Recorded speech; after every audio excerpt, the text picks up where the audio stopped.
कार्तिकेय के वाहन मयूर पर गजानन के सवार होते ही वे संकट में पड़ जाते हैं, किंतु कार्तिकेय उन्हें रक्षित कर लेते हैं। उधर सिंदूरा, जिसे गजानन के हाथों मृत्यु का शाप मिला होता है, अब वो गजानन के वध के लिए विस्मयी जिह्वा को कैलाश भेजता है।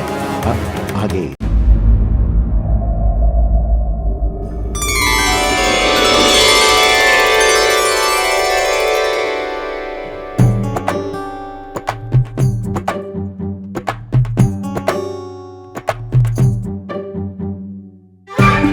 आहा, इतना सारा भोजन। पुत्र, पूर्व में तुम्हें अपने हाथों से भोजन कराने का अवसर ही नहीं मिला। मैं तुम पर अपना स्नेह न्यौछावर कर पाती, उसके पूर्व ही तुम्हें जाना पड़ गया। किंतु आज मैंने तुम्हारे सभी प्रिय व्यंजन बनाए हैं और आज तुम्हें अपने हाथों से खिलाऊंगी। पुत्र कार्तिकेय, मुझे कुछ आवश्यक कार्य करने हैं। उस समय में तुम अपने अनुज गजानन का ध्यान रखना। मुझे क्षमा कर दीजिए माँ। मैं तो यही मान बैठा था कि आपका ध्यान केवल गजानन पर ही केंद्रित है, किंतु मैं तो ये कल्पना भी नहीं कर पाया कि आप इस समय यही थी, इस रसोई में मेरे लिए ये भांति भांति के व्यंजनों का भोज तैयार कर रही थी। कोई बात नहीं पुत्र, मुझे तनिक भी बुरा नहीं लगा, किंतु अब और बातें नहीं। आओ, अब भोजन करो। मुझे तो माँ ने भोजन के लिए कहा ही नहीं।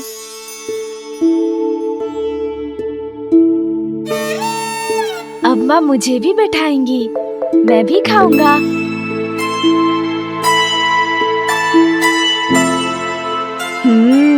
अवश्य ये भोजन मेरे लिए होगा।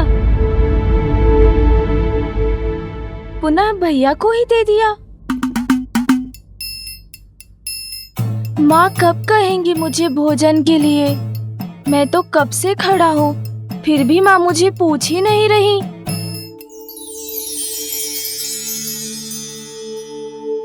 प्रतीत होता है कि माँ ये सारा भोजन भैया को खिलाने जा रही हैं। फिर मेरा क्या होगा?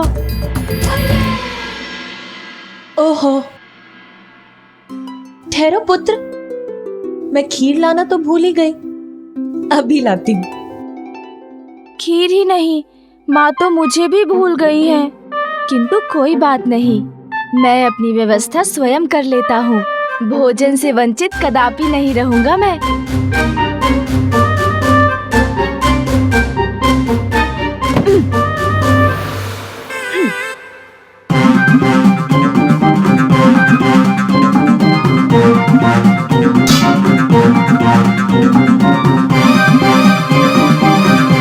भैया, अब मैं भी आपके साथ भोजन करूंगा।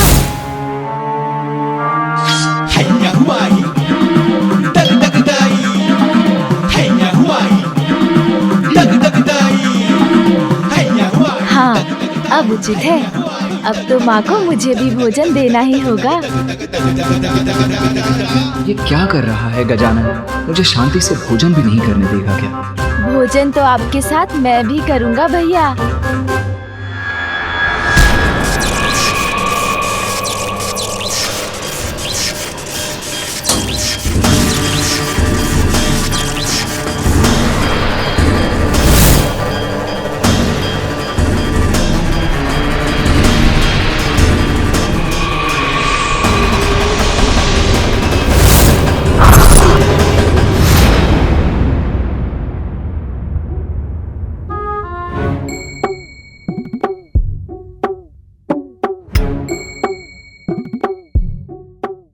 पुत्र, तुम ये थाल लेकर क्यों बैठ गए यहाँ?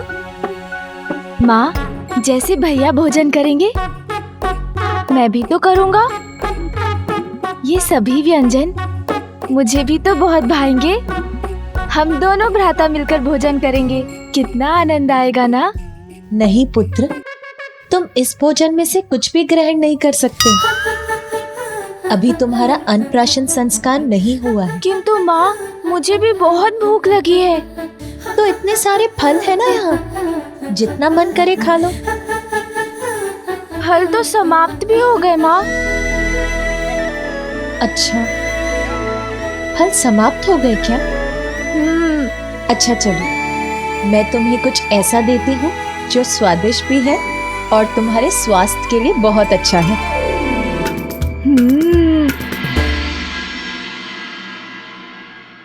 देखा भैया, माँ ने मात्र आपके लिए विशेष भोजन तैयार नहीं किया है, उन्होंने तो मेरे लिए भी कुछ बनाया है, स्वादिष्ट, जिसे केवल मैं ही खाऊंगा। पुत्र, ये लो, दुग्ध पान करो। किंतु माँ। पुत्र गजानन, मैंने कहा ना, शांति पूर्वक दुग्ध पान करो। अन्नप्राशन के पूर्व तुम कोई भी भोजन नहीं कर सकते।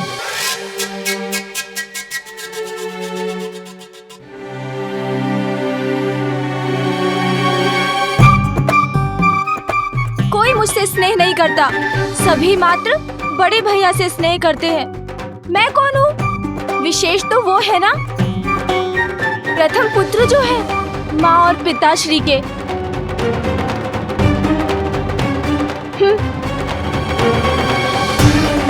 अरे पुत्र, माँ वो दुखी हो रहा है, मैं उसे मना लाता हूँ। नहीं पुत्र, बैठो। गजानन की चिंता मत करो पुत्र, वो अभी बहुत बोला है, अभी रुष्ट हुआ है, कुछ ही समय में मान भी जाएगा और स्वयं लौट कर आ जाएगा।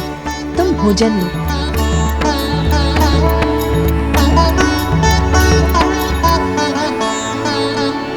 भैया को मिलेगा इतना स्वादिष्ट भोजन और मुझे बस इस स्वादीन दुग्ध से संतुष्ट रहना होगा। भैया खाए पकवान और मैं करूं दुग्ध पान।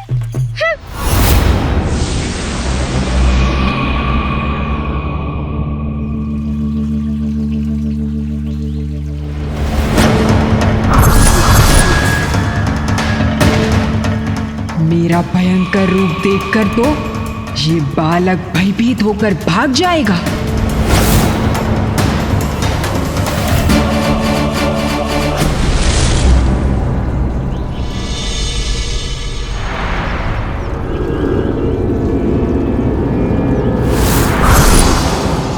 गजमुख बालक, तुम्हारे अपने ही तुम्हारी मृत्यु का कारण बनेंगे।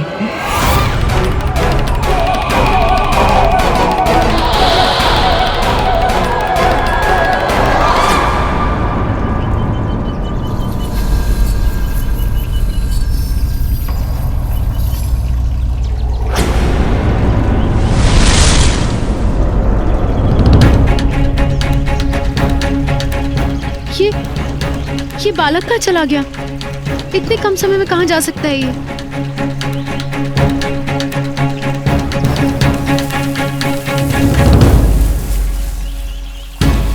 अच्छा, स्वयं को बहुत चतुर समझता है। इस शिला के पीछे ही होगा, वहीं से आई थी ये ध्वनि।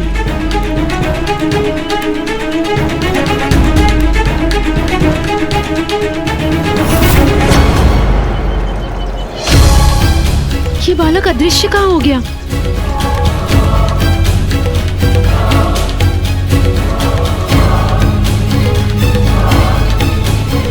कहाँ चला गया ये बालक?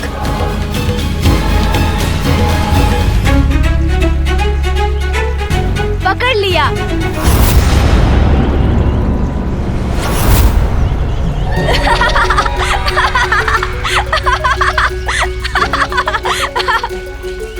पकड़ लिया अर्थात मुझे ज्ञात है। माँ ने आपको भेजा है मुझे ढूंढने के लिए, किंतु मैं आपके साथ नहीं चलने वाला मौसी। तुम बड़े बुद्धिमान हो, मेरे बिना कुछ कहे ही तुम सब समझ गए। हाँ, तुम्हारी माता ने ही मुझे तुम्हें ढूंढने भेजा था। किंतु मुझे ये बताओ कि तुम यहाँ क्यों आए, और वो भी अकेले? जैसे आपको कुछ ज्ञात ही नहीं मौसी। माँ ने मुझे भोजन देने से मना कर दिया। इतने स्वादिष्ट व्यंजन पकाए थे, किंतु मात्र भैया के लिए मुझे कुछ नहीं दिया। और मुझे तो इतनी भूख लगी है। अच्छा पुत्र, अपने नेत्र तो बंद करो। मुझे भूख लग रही है, मैं कह रहा हूँ ना। माँ ने मुझे बहलाने, मेरे साथ क्रीड़ा करने के लिए आपको यहाँ भेज दिया। अपनी मौसी का कहा भी नहीं मानोगे। चलो पुत्र, नेत्र बंद करो।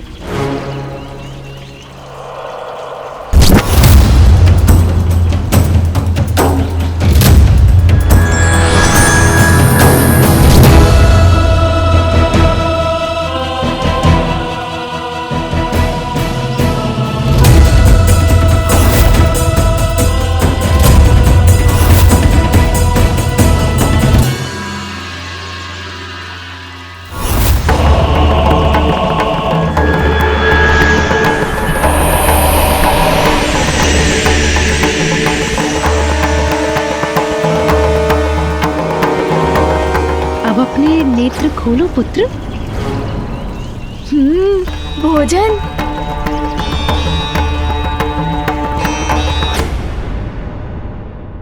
खाओ पुत्र, ये लो।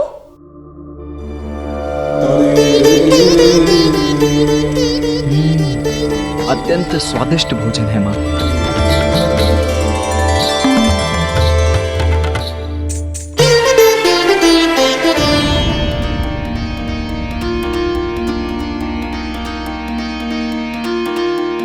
पार्वती के मन में उमड़ी ममता,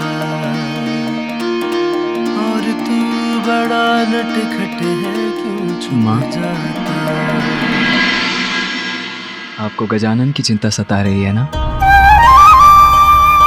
इतनी व्याकुल हूँ मैं, किंतु कोई मेरी चिंता को नहीं समझता पुत्र।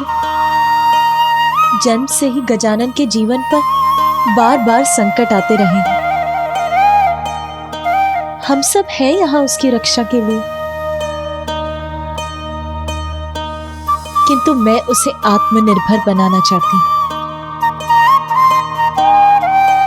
उसे इतना ज्ञान, ऐसी विद्या देना चाहती हूँ जिसकी सहायता से वो स्वयं किसी भी संकट का सामना करने में सक्षम रहे।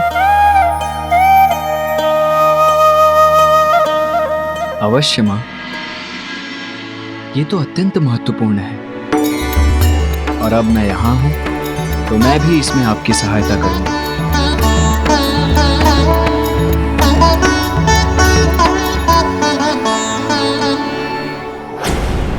ये लो, ये खा लो।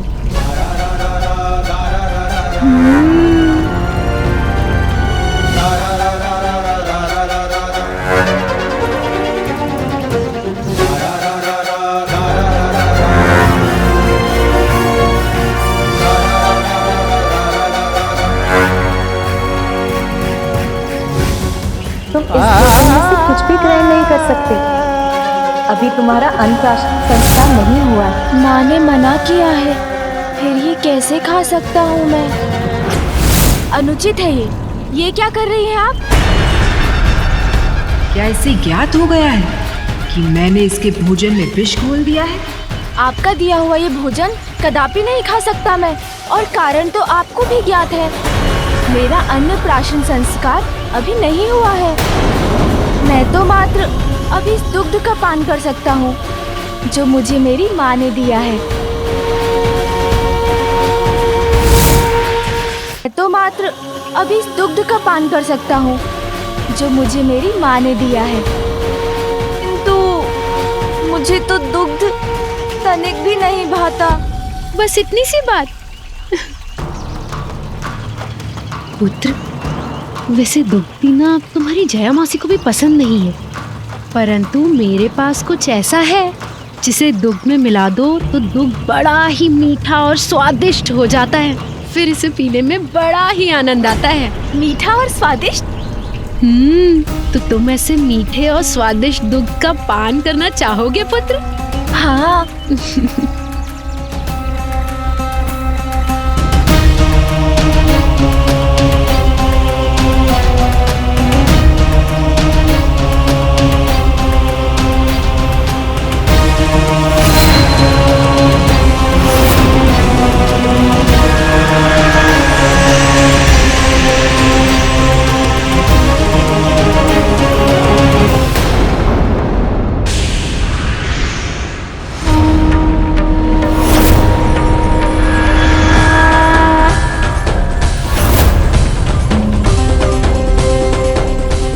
लो पुत्र, अब ये और मीठा और स्वादिष्ट हो गया है। अब तुम इसका पान कर सकते हो। लो।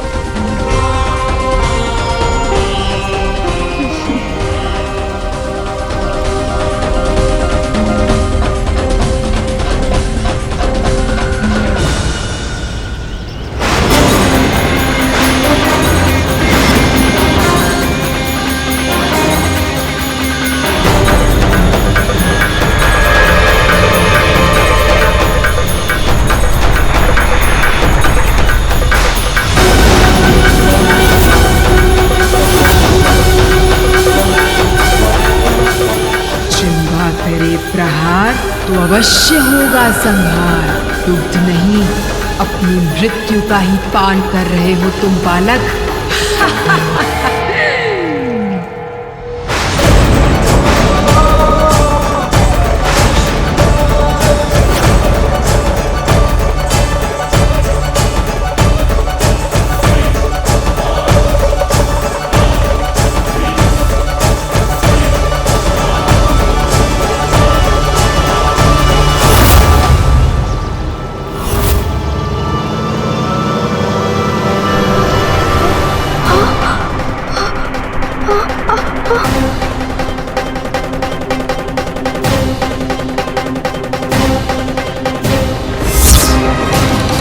ये क्या? मेरा शरीर नीला क्यों पड़ रहा है जया मौसी? क्योंकि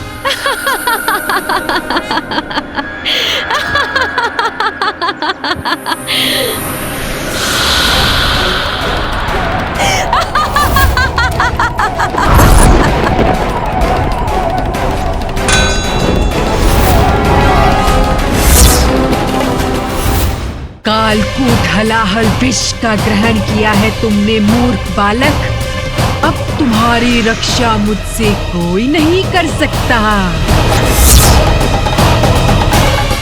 जिह्वा करे प्रहार तो होता है संहार।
आश्चर्य, जो स्वयं अविनाशी है, जो जीवन मरण से परे है, जिनका नाश असंभव है, वो विश्वेश्वर महादेव फिर जिस सर्वनाशी कालकूट हलाहल विष के प्रभाव से मुक्त नहीं, जिसे अपने कंठ में धारण करने के कारण नीलकंठ कहलाते हैं, उस अत्यंत घातक विष के प्रभाव से इतनी सहजता से मुक्त हो गया मेरा पुत्र गजानन।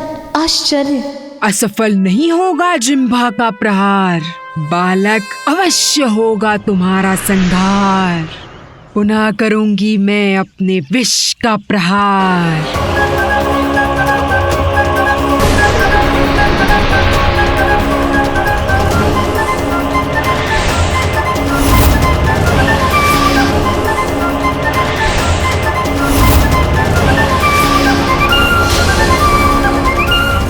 मुक्ति नहीं पाओगे तुम मेरी प्रचंड शक्ति से।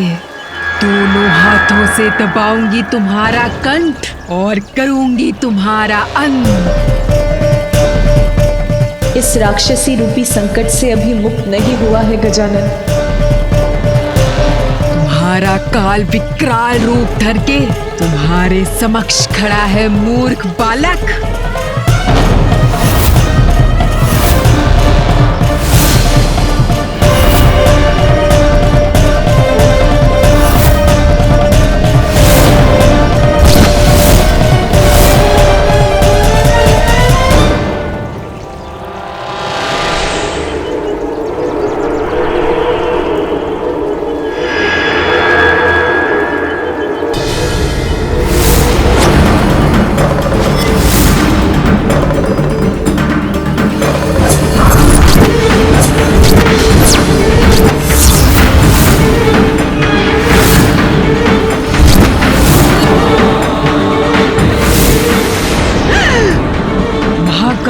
त्रिशूल।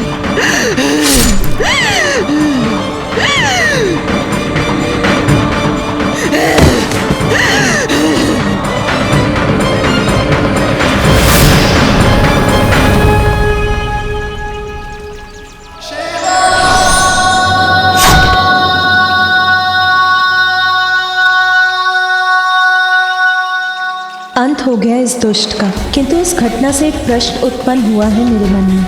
किस दिव्य शक्ति का रूप है मेरे पुत्र गजानन का जीवन, और क्या है उसके जन्म का प्रयोजन?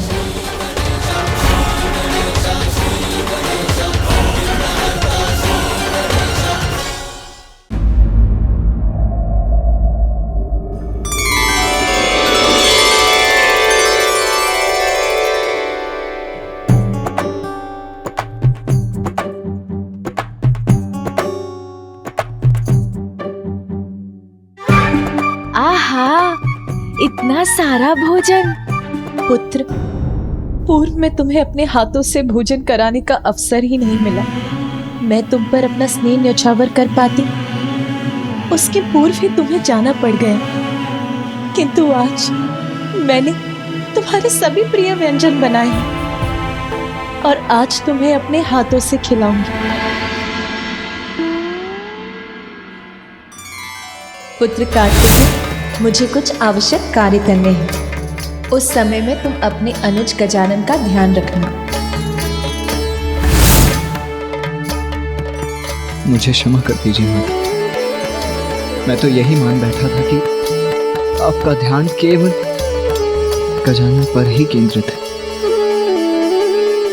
किंतु मैं तो ये कल्पना भी नहीं कर पाया कि आप इस समय यही थी, इस रसोई में मेरे लिए ये भांति भांति के व्यंजनों का भोज तैयार कर रही थी। कोई बात नहीं पुत्र, मुझे तनिक भी बुरा नहीं लगा, किंतु अब और बातें नहीं। आओ, अब भोजन करो। मुझे तो माँ ने भोजन के लिए कहा ही नहीं।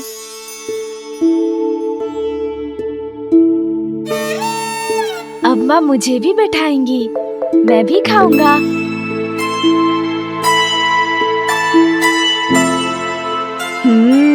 अवश्य ये भोजन मेरे लिए होगा। पुनः भैया को ही दे दिया। माँ कब कहेंगी मुझे भोजन के लिए? मैं तो कब से खड़ा हूँ, फिर भी माँ मुझे पूछ ही नहीं रही।